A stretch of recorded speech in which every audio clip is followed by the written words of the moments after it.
people are away. Good afternoon. It is Tuesday, January 11th. Hard to believe. 2022, I should say. And we are no longer in Kansas. We're not studying the 5 books of Moses. We've studied the 5 books of Moses, the book of Joshua, the book of Judges. And now we are deep into that pivotal story, the story where the people graduated from a small confederacy of different tribes, struggling to figure things out. And at the end of the book, we find the Jewish people around the monarch, around the king, and a lot of big things that we're going to be uncovering in these coming weeks. And today we're meeting young Samuel. 2 sessions ago, 3 weeks ago, we spoke of his birth. We heard the plight of his mother, who was barren for many years. Last week, we had a kind of coming of age story where Samuel is brought to the temple, the tabernacle.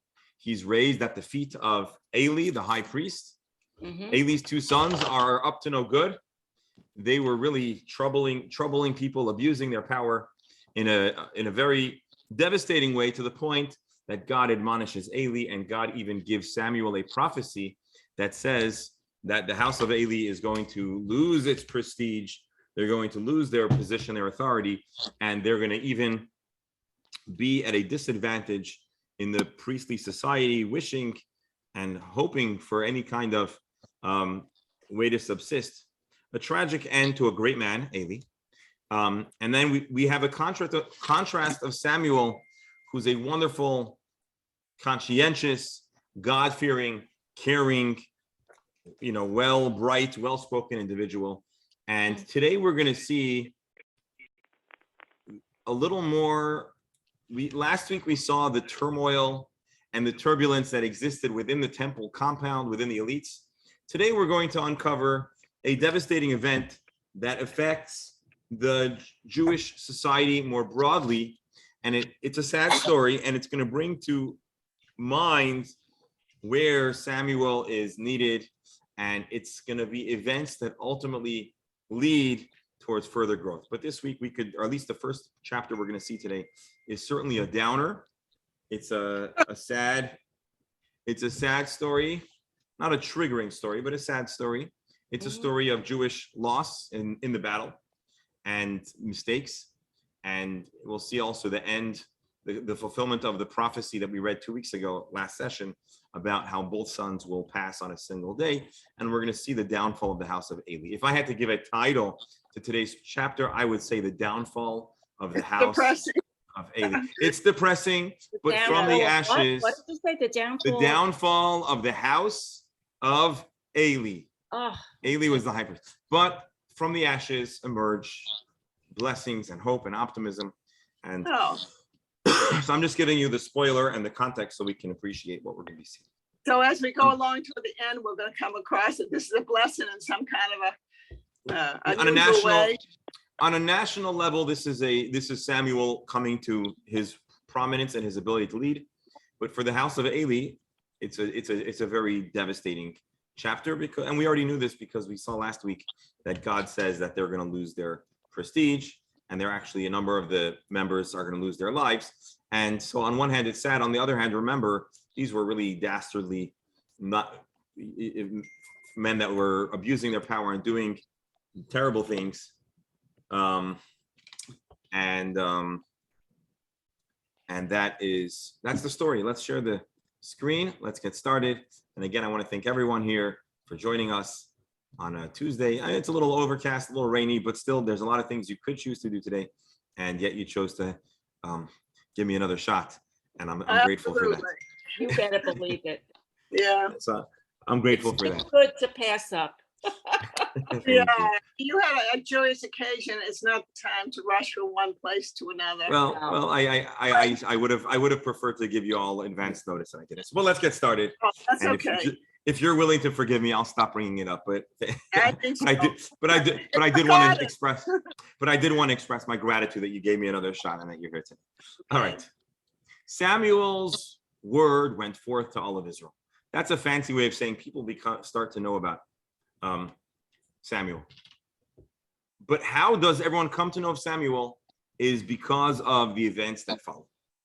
So this is kind of like an intro. Samuel's word went forth, which means the word of Samuel's prominence and his leadership come forth. But as a result of the following event, a sad event. It's always sad when you read about the team you're rooting for that has a loss. And that's what we're going to see here. So let us take a look. So the word of Samuel went forth to all of Israel. Israel marched out to engage the Philistines in battle. We know from the book of Judges that Israel had a few central core enemies that are nemesis, that they are constantly clashing with. And Israel is constantly under pressure from them. And then when Israel gets the upper hand, they try to push back and thwart and diminish the threat. And this is an ongoing process that once again happens. Unfortunately, today, the news isn't great. Israel marches out to engage the Philistines in battle, and they encamp in a place that becomes known as Eben Ezer, while the Philistines encamped at Aphek. So give me 1 second.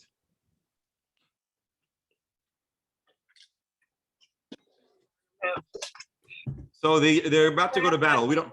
Yes. Wait 1 second. How old is Samuel now? Can you give us Samuel is an adult, an but adult? a young adult. Young adult. Okay. How old? I don't know. 20. I suspect 20 to 30, Okay. if good. even. A young man in his adulthood. If you know what, if someone would find me a source, and I'm hedging my bets because I don't have a specific citation. If someone would tell me he was 18, I wouldn't be shocked either. But my guess is that he was.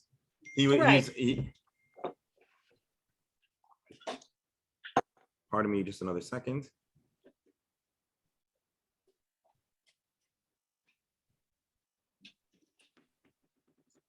Sorry, 1 second.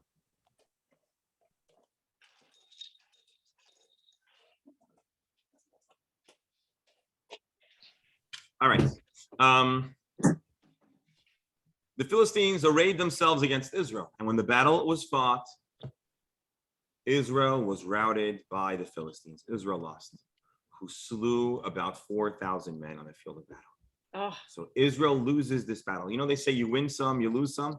nice. Well, True. that's something that we could say about life's smaller struggles. This is a big struggle, and this is not a battle you want to lose. Mm-hmm. But that's what happened. When you go into battle, you know there's a chance that you don't emerge victorious. And when the Israelite troops returned to the camp, the elders of Israel asked, "Why did the Lord put us to rout today before the Philistines? Why did Hashem do this to us?" And I'm sorry. Hang on a second.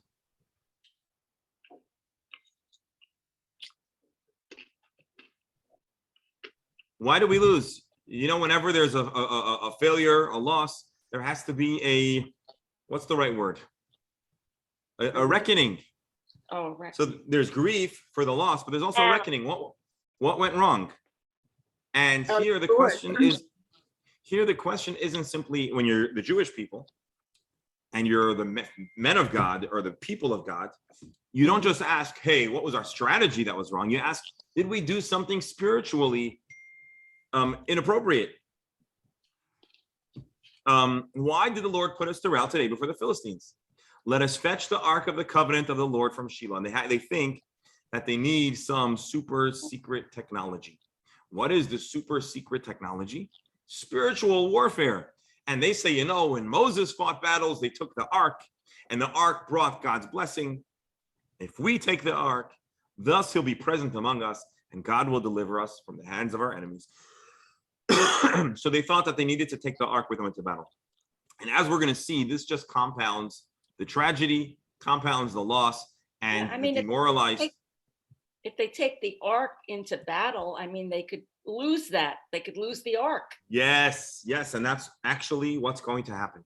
Oh, So they think that basically sometimes there is a lesson to be learned, but we learn the wrong lesson.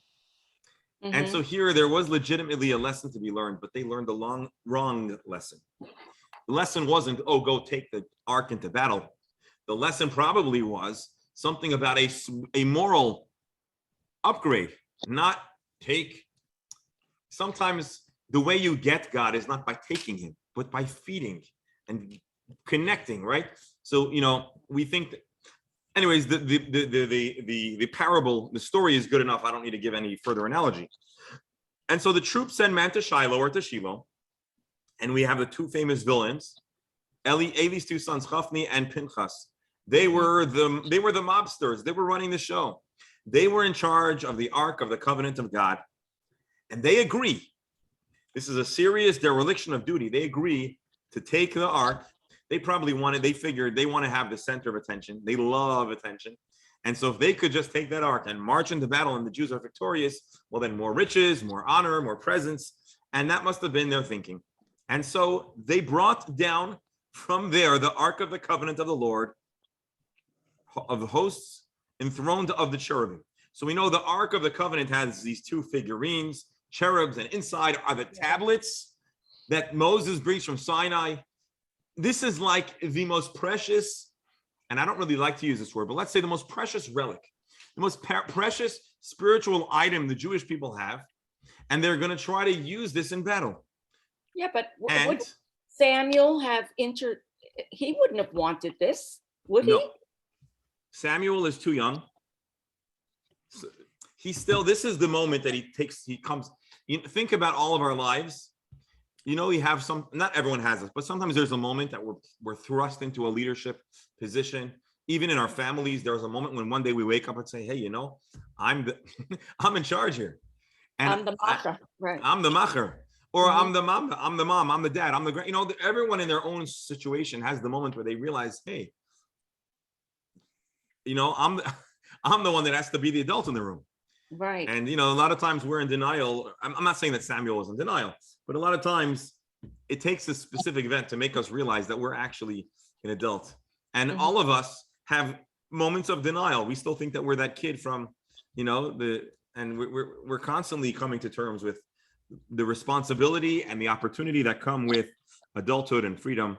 And this is a process that we can constantly encounter. Or sometimes we're in a relationship for better or for worse, where someone else is making a lot of the decisions, and all of a sudden we're by circumstances beyond our control, we have to be the one making decisions. And it's not always easy, but we have many times we have no choice but to step up to the plate. And I'll tell you, actually, just in the course of my rabbiing and trying to help people, one of the painful events that I have encountered is sometimes you have children who are very dedicated to their parents, which is a good thing. But sometimes they become thrust into a caregiving position, and then the parents pass on, and the kids it takes a lot of therapy or a lot of work to move past maintaining that position of being a caretaker. And so I know people that, they don't realize that they're actually the adults and they could do whatever they want. They could break free. They could, let's say they inherited their parents' home. They could sell the home and get another home. They could move. They could get another job. But a lot of times it takes a lot of work to realize that they have that total agency. And it's not easy. And life's not easy. And circumstances aren't always easy. But I'm just saying that there's many times this, situation where it takes an effort to discover agency. And many times as a rabbi, when people come to counsel me, I encourage them to do small steps to come to grips and come to terms with their independence, because many times that's a necessary part of healing and grieving and ultimately moving forward in life. And so it's easy for me to say. It's very heart-wrenching for anyone that has to deal with that. And many of us, of course, can relate. We have, in my situation and Sheila's, we have to deal with that if we lose our spouses. Right. Quite adjustment. It could take years. Exactly. We have to take charge. We have to be the ones to handle it. Exactly. And it's never easy, and it's painful. Right. But so anyways. Right. Yeah. So the point that I'm trying to make over here, although it might not be a perfect analogy, is Samuel is a young, what's the word? Apprentice. The apprentice doesn't have the authority in the shop. And so until the moments, the events that unfold, Samuel doesn't have the voice to speak out. And so presumably he didn't have the ability at the moment to stop this. Eli, Hophni, and Pinchas, they were the two machers. They're in charge of the ark, and they make this terrible, dreadful decision to take the ark into battle, to use the ark for their own covet. And a dreadful, regretful mistake that Mhm. costs a lot. Mm. When the Ark of the Covenant enters the camp, all of Israel burst into a great shout. They cheer so that the earth resounds. They're confident. They're Mhm. certain that this is all they need. This is the technology that's going to give them the upper hand, that's going to give them the victory. And their faith was admirable, but misplaced.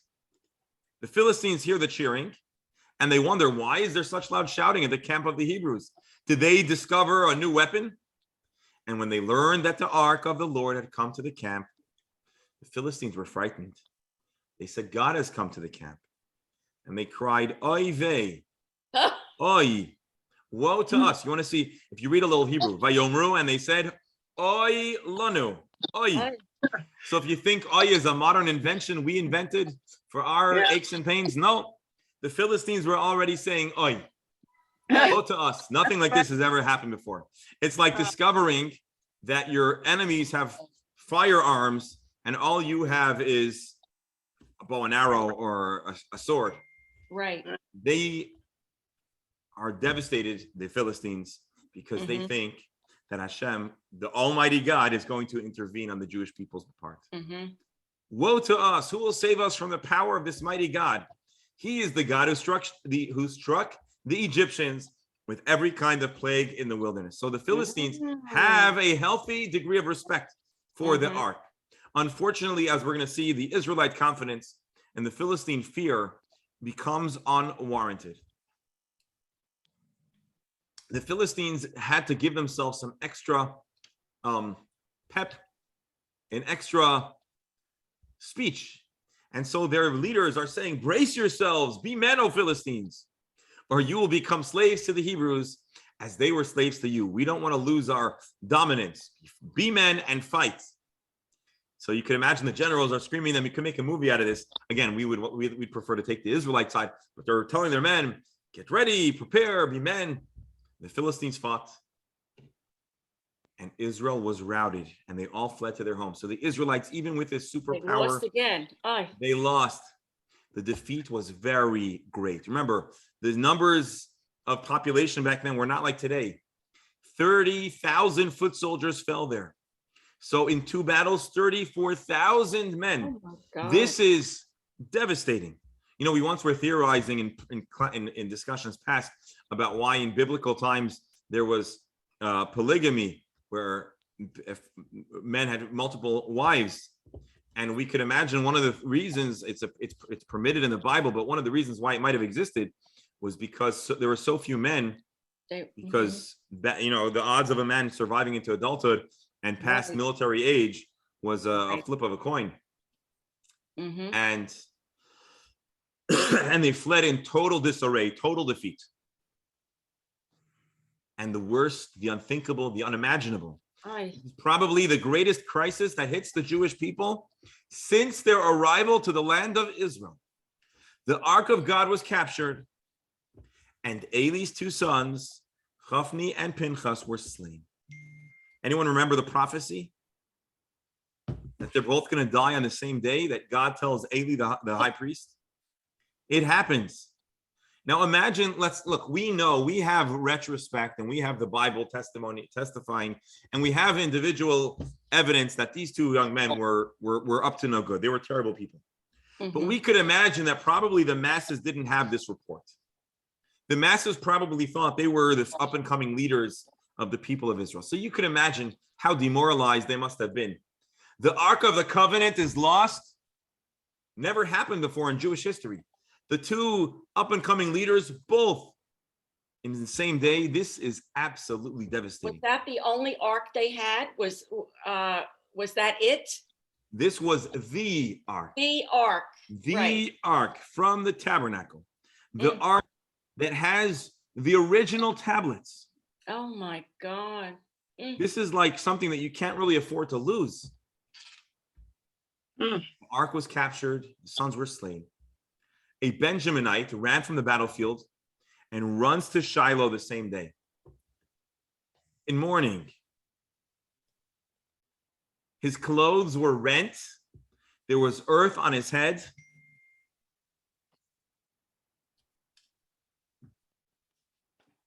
This is devastating. And I want to tell you something very interesting. We don't have a lot of biographical information about this Benjaminite. All we know is that he was a fast runner, he was a warrior, and he was from the tribe of Benjamin. Mhm. But I'm going to tell you something that we're going to find. There's a character that we're going to be introduced to in several chapters, an important central figure in the history of the Jewish people. You know who this person, this Benjaminite was? This was a young man called Saul. Mhm. Saul is to become the very first monarch of the people of Israel. He sees this battle, he sees the loss, he sees the failure. And you know what else?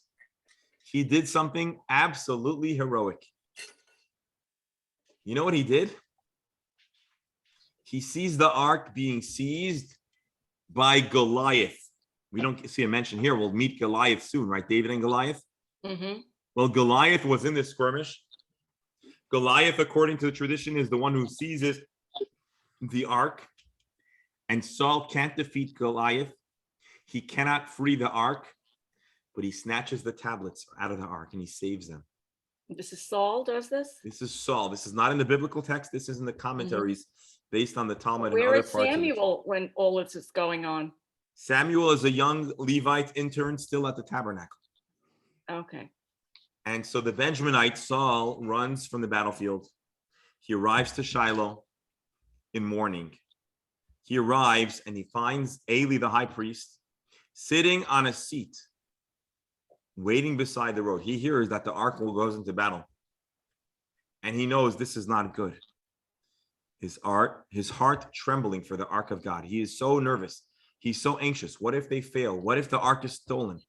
And he hears it's been taken. And this is a very serious, sincere, devoted, righteous person, a man of God, a prophet who communicates with God. The man entered to the city, spreads the news, and the whole city starts to cry. The ark is lost. The battle is lost. 40,000, was it 30,000 or 40,000? 30,000 men dead. The sons of the high priest gone. Eli hears the outcry and says, what is the uproar? And so this very man rushes to tell Eli, your sons, they've been killed. The ark is gone. Now, Eli was 98 years old. His eyes were fixed in a blind stare. He can no longer see.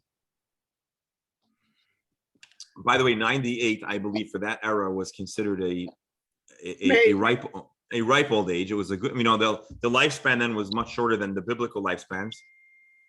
The man says to Eli, I am the one who just came from the battlefield. I fled the battlefield. And Eli right away senses something's wrong. He says, what's with my sons? He knew because God told him. And the bearer of the news said, Israel fled before the Philistines. The troops suffered a great slaughter. And your two sons, Hophni and Pinchas, are dead. And the ark of the God has been captured. Can you imagine? Every single one of these pieces of news on their own would be devastating. A failure, to lose the battle, slaughter, sons dead, ark captured. This is too much. This is too much for Eli to hear. And guess what? Eli is truly a man of the Lord. He knew his sons are going to die, but he did not expect the ark to be captured. So look at this.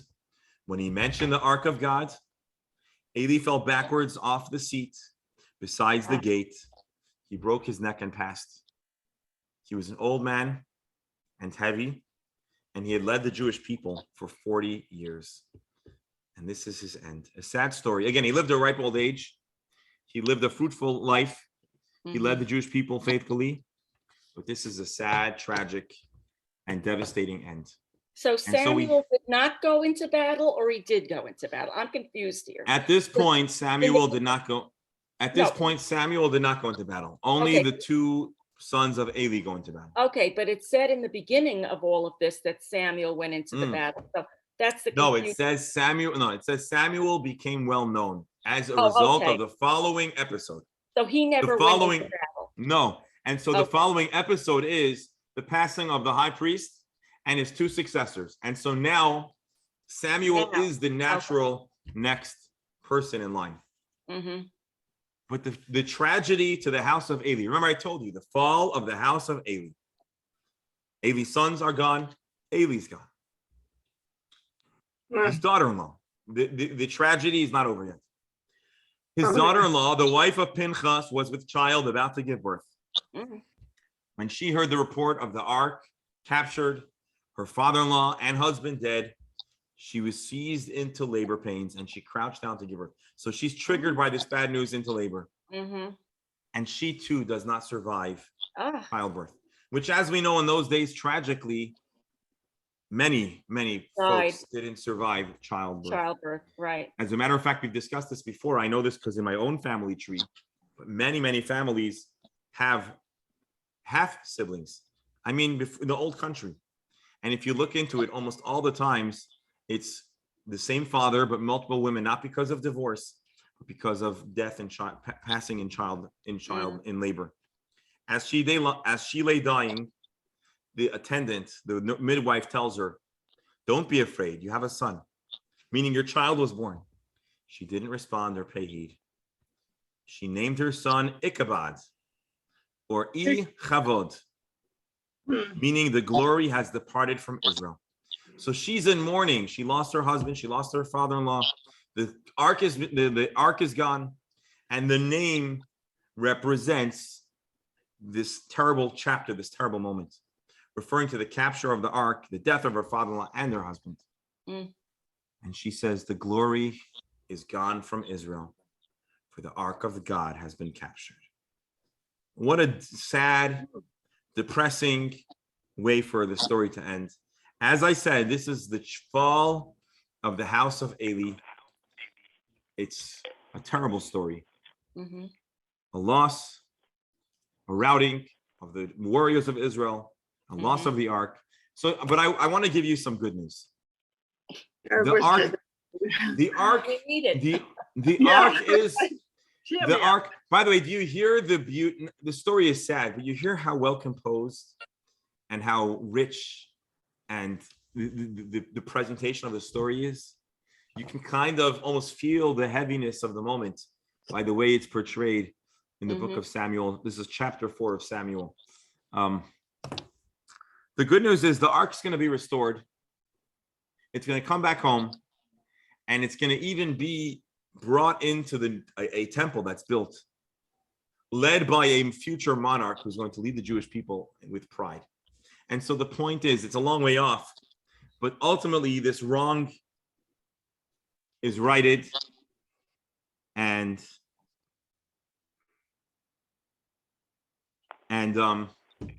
it all works out. But for now, we have this thought. Rabbi, what is in the ark beside the tablets? In the ark, there are a number of important relics. There is a little jar of the manna that was preserved for all time. The tablets. That's about it. It's not what's in the ark. It's the ark itself that represents the deepest, closest connection with God to the Jewish people. And it's always meant to be in the Holy of Holies. And so it's not so much what's in the ark. The ark is the thing. And for the Jewish people to lose that, it's like the most demoralizing and disillusioning moment for many. And it's a painful, dark moment. But as we said, from the pain, from the darkness, emerges a light and bright chapter. But we're not done. We're going to now follow. So basically, I want you to imagine if this was a movie. We are with the Israelites. We hear the prophecy. Your sons will die and the house of Eli is going to fall. We then watch the Jews march out to battle. We see all the house of Eli, the deck of cards fall. The ark is lost. And now the camera shifts to now see the perspective from the Philistine side. And so for the next little bit, we're actually on enemy territory. Chapter 5 takes us behind the lines to the victorious Philistines. Let's see. When the Philistines, give me 1 second. I just got to grab a bottle of water. Give me 1 second.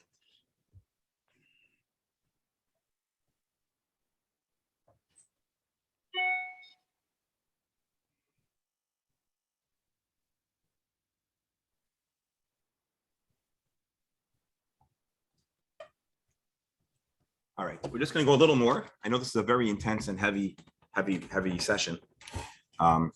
So now our cameras have moved from the Israel to Philistines. When the Philistines captured the Ark of God, they brought it from Eben Ezer. Eben Ezer is where the battleground were, to Ashdod. Now you're thinking Ashdod, that's a Jewish city.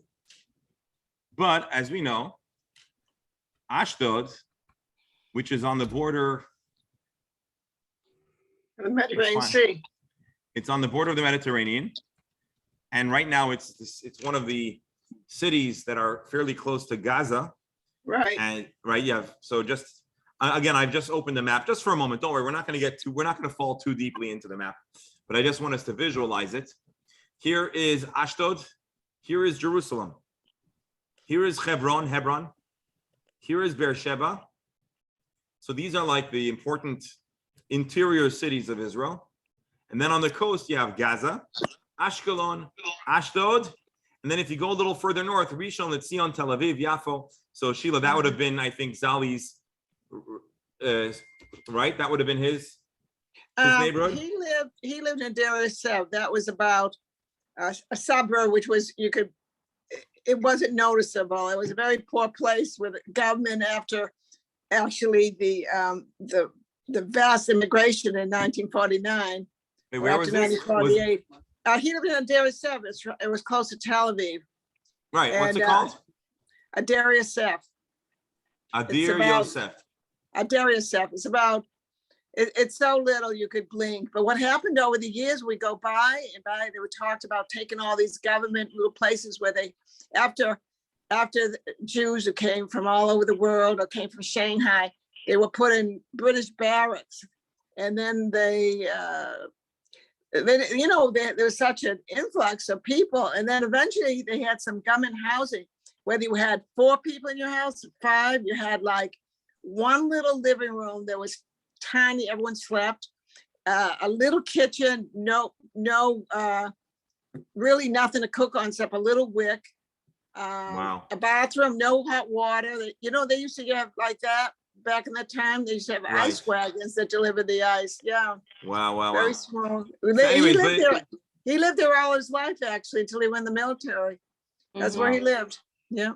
So anyways, I just want to give us that visualization. So you have the coast, you have the Mediterranean, you have the Sinai Desert, or the Sinai. You have here's Egypt, but if you travel all along, you come to Gaza, Ashkelon, Ashdod, Rishon, Tel Aviv. So that's just so we can visualize. So the Jewish people are not in Jerusalem; they're in Shiloh or Shiloh, Right. which is going to be somewhere up here. Mm-hmm. And so the battle, let's imagine, was somewhere between Shiloh and Ashdod. So let's say, again, I'm just giving you very generalized, but let's say Shiloh, Ashdod. So imagine the battle is somewhere here. The Israelites run back to their space, and the Philistines are now in Ashdod. So the Philistines capture the ark and they bring it to Ashdod. Where do the Philistines deposit this important symbol of their victory?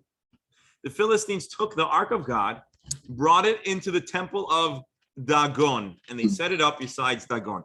Dagon is the name of the Philistine god. Mm. It is How called do you spell that? How do you spell it?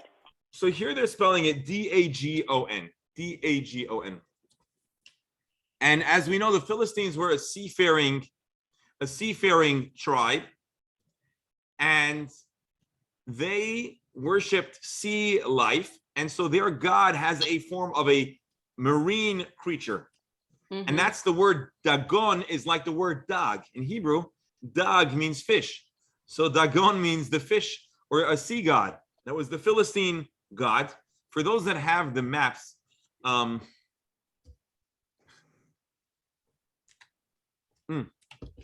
sorry, for those that have Google Oh my Images. God, look at this. So you could see a version of what might have been the fish god, Mm-hmm.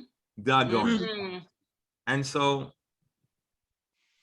it may have been any variation of these, but here you have a sense of what they're Dagon. And so they have a temple for this Dagon, and they place the Ark of the Jews, the Ark of the God, in the temple of Dagon, which was their main temple. How do I know this is their main temple? Well, you may remember long ago we had Samson Ulin, if I recall correctly, if there's ever a brother or sister to to Barak, you said that Samson would be in the running for a superhero name, right? Yes. So Samson is captured. He's brought to the temple also of Dagon, or they call out to their god Dagon. And so early the next day, the Ashdodites, these are the Philistine seafaring folks who just defeated Israel, and they live on the coast. And they find the statue of Dagon lying face down on the ground in front of the ark of the Lord. That's no good. So they pick Dagon up and they put him in his place. Early next morning, Dagon is again lying prone on the ground. This is chapter 5 of Samuel, verse 4, in front of the ark of the Lord. And the head and both hands of Dagon were cut off, lying in the threshold. Only the trunk of Dagon is left intact. And so, do you think it's because Dagon fell, or do you think somebody did that to him?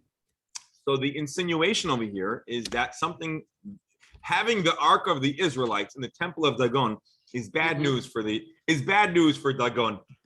And so somehow this statue, this god, is being shown who's truly boss. And that is why, to this day, the priests of Dagon and all that enter the temple of Dagon don't step on the threshold of Dagon. So in the biblical times, there were different rituals. And sometimes you forget the reason behind the ritual. Well, because Dagon fell on the threshold, to honor, I don't want to say to honor the memory of the god, but basically it was such a traumatic moment, they don't step on the threshold. It was considered bad luck. And the hand of the Lord lay heavy on the Ashdodites. A plague breaks out. And he wreaks havoc among them. He struck Ashdod and its territories with Chorim, a major GI problem. With hemorrhoids. Possibly hemorrhoids. It wasn't just hemorrhoids, but it was a GI illness that ends with terrible hemorrhoids. Oh my God. And they didn't have any preparation H in those days. no, so this was a painful, and it also apparently it got worse. It wasn't very unpleasant. Now I have to tell you, let me Google this. Who would even dream this up? Who wrote this book, Rabbi?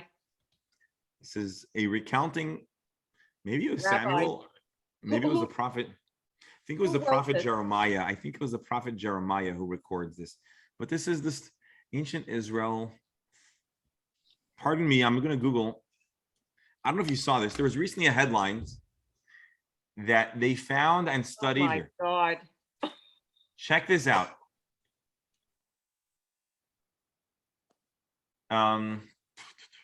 So archaeologists discover. A toilet. I'm looking for the right citation though. Here.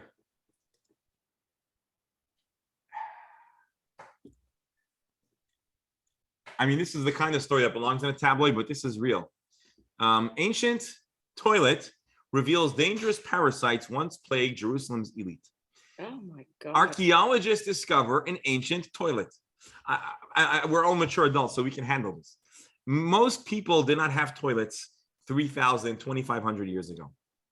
Only the elite. And so archaeologists discover a toilet. Now, I hope I'm not bringing any shocking. This is not shocking to but you. I want to know why there's 2 openings in that toilet. I have no idea. That? I have no idea. All I know is that in contemporary toilets, there are 2 flushing buttons. That's but right. I don't know if the 2 holes have anything to do with that. Suffice it to say, but by the way, it's not implausible that there was once a back to it. So I'm actually thinking that a smaller hole may have been where a back was placed or something to that effect. But anyways, archaeologists discover a toilet, and archaeologists do what they do. They study what was inside the toilet. Oh. They don't have, and they discover that there were many parasites in the toilet, in the remains that would have somehow survived over all that time. Oh my What God. happened is they found worm eggs in sediment samples underneath the toilets. And these intestinal worms are parasites that cause terrible GI problems. this is not the same story, but scientists actually discovered these worms.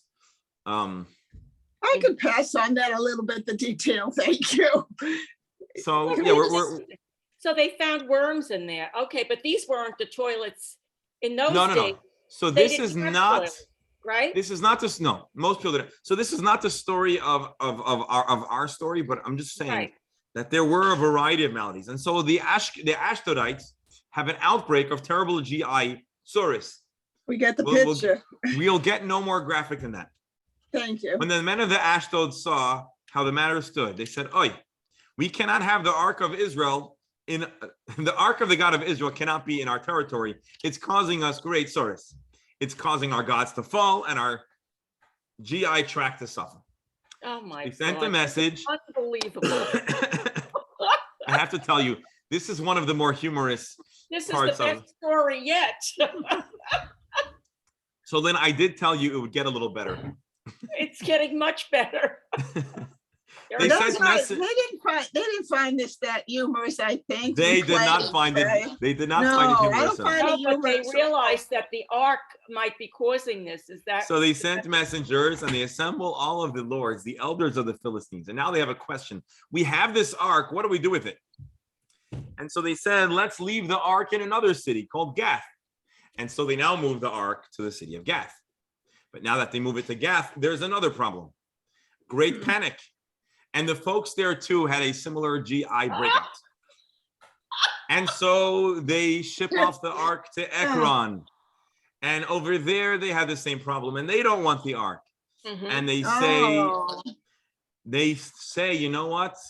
Maybe the Israelites lost the ark on purpose to be a Trojan horse of sorts. Maybe the Israelites were not so foolish. Maybe they knew that we're going to capture the ark, and then it's going to weaken us all by giving us all of these different problems. And they start thinking that this was a clever Trojan But horse-like that really attack. wasn't true, was it? It wasn't true. The Israelites Right. were just, but the Philistines, But now that they they have thought it, it was true. they thought it was true. right. And so they send messengers to all the lords and they say, you know what? We got to send the ark away. Oh, It's got to go back to where it came from, because as long as we have it, we're cursed. The Oh. panic of death pervaded the whole city, and the hand of God fallen there. Men do not want to die and be stricken with hemorrhoids. oh my Outcry of the God. city went up to heavens. And so we're going to pause here for today, but let's remember the fall of the house of Eli and the loss of the ark. But then the ark wreaks havoc to the point where the Philistines are ready to return the ark.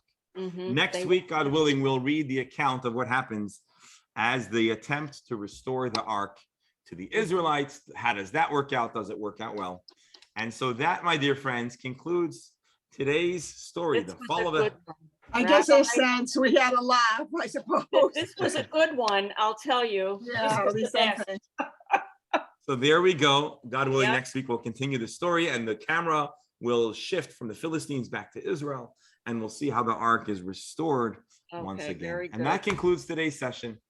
I want to Great. You know thank you all. Yeah. Thank you. You know what I just want to say, Rabbi, is what they do in the IDF now. Remember in Tabi, when Bibi's brother, he was the leader, Mhm. the only one that got killed. But Mhm. actually Bibi wanted to go too. But in the Israeli army, like my husband had a brother and his Mhm. mother was sick. They never send to, Right, they won't send Uh, two.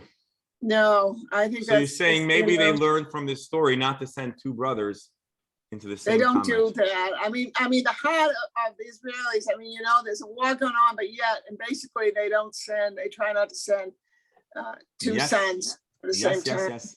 Well, that All was right, a very folks. good lesson for people, so Yep. that they don't go in and steal anything from temples now. Because tonight Mm. Oh. there's a you know what's.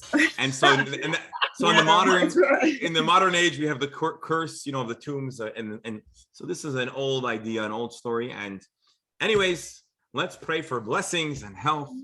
And And I hope to miracles. see everybody next week. Gesundheit, Fröhlichkeit, with Okay. good health and good spirits, with miracles and goodness Yeah, for all. Thank you, Rabbi. Thank you Sheila- all Yeah. so much. Sheila, I are would you gonna think- be on Zoom for Rosh Chodesh Thursday? You're not gonna Yes, I go, would are like you? to be in person,